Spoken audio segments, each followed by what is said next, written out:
כן, רק לי פה בלי אקי, אתם לא מבינים.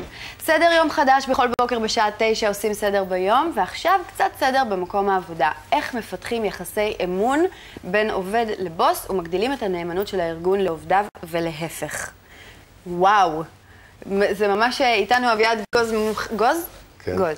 מומחה בהתפתחות אישית וארגונית. איך התפתח התחום הזה, התחום התעסוקתי, לאורך השנים? אז קודם כל אני חושב שהדבר הכי חשוב לדעת, שהתחום הזה עובר שינויים מדהימים ב-20 השנים האחרונות, כמעט כמו כל דבר אחר. העידן הקודם, קראנו לו העידן התעשייתי, זה עידן שאופיין בהרבה מאוד עובדי כפיים, אנשים שעבדו ליד מכונות. פועלים. פועלים.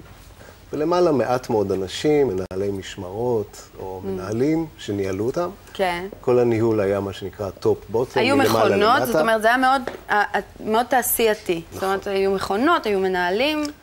והעובד לא נדרש להרבה מחשבה או יצירתיות, להפך, למשל, להנרי פורד הייתה אמרה מדהימה. אני יודעת מה אתה רוצה להגיד. כן. שהוא היה אומר לעובדים שלו, כשאתם מגיעים לעבוד אצלי במפעל, תשאירו את השכל בחוץ.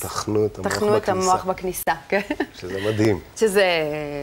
שלא נחמד כל כך. לא, הוא גם לא היה. אבל זה מאפיין את העידן. אבל זה נכון. העידן הזה עדיין קיים בעולם במקומות מסוימים, למשל בסין הוא מתפתח, בהודו, אז זה גם עניין גיאוגרפי. אבל במערב, ובוודאי בישראל, ב-20 השנים האחרונות, מתפתח מה שאנחנו קוראים לו עידן עובדי הידע.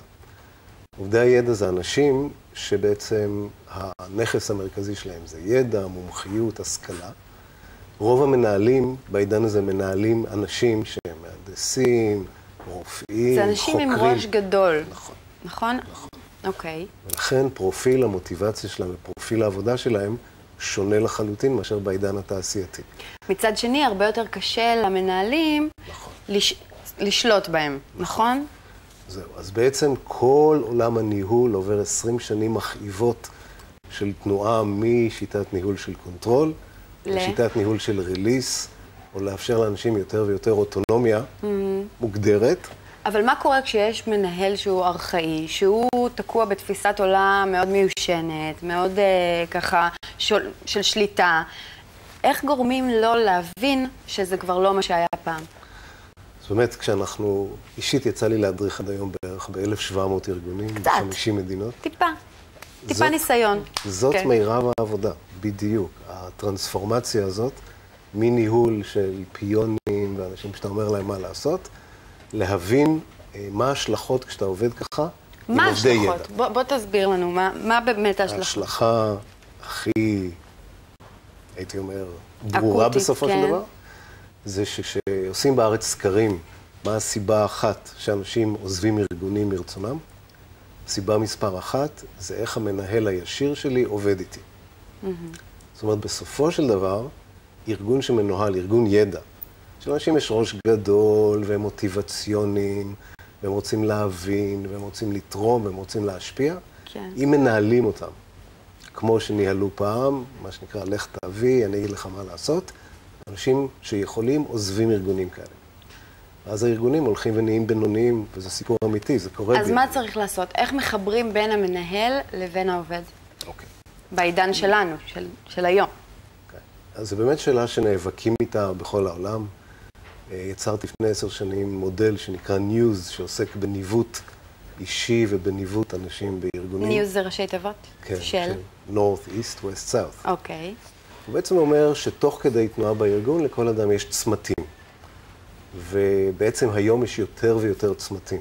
זאת אומרת, אנשים עושים הרבה מאוד שינויים ותפניות, והארגון צריך לעזור להם, אבל גם הם צריכים לקחת אחריות על איך הם מנווטים את עצמם.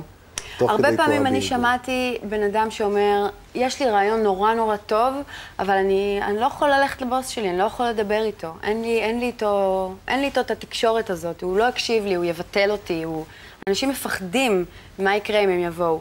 נכון. איך משנים את זה? אז קודם כל אני באמת רוצה להבדיל, יש היום ארגונים שאנחנו נגדיר אותם כארגונים שעדיין פועלים כארגון מבוסס פחד ושליטה.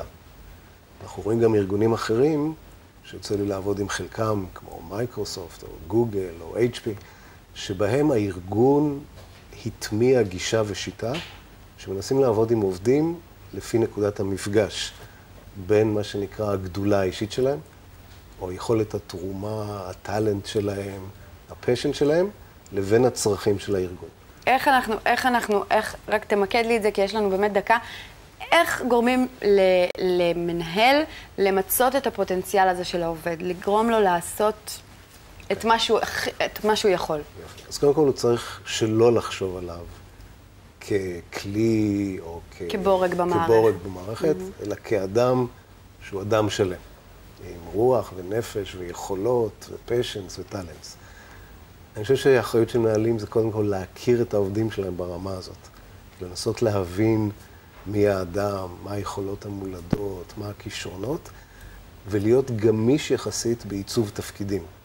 יש ארגונים שמנהלים אנשים לתוך איזה job description מדויק. בארגונים היותר חכמים בתחום הזה, אנחנו רואים לאט לאט איך תיאורי תפקידים הולכים ומתגמשים, ומנסים ליצור את התפקיד על האדם. לא לסגור את הטריטוריה. זה נקרא קודם כל מי, אחר כך מה. אוקיי, בעוד 20 שנה אתה חושב שזה יהיה אחרת? התחום הזה עובר שינויים מואצים, ארגונים נאבקים לשמור טלנט.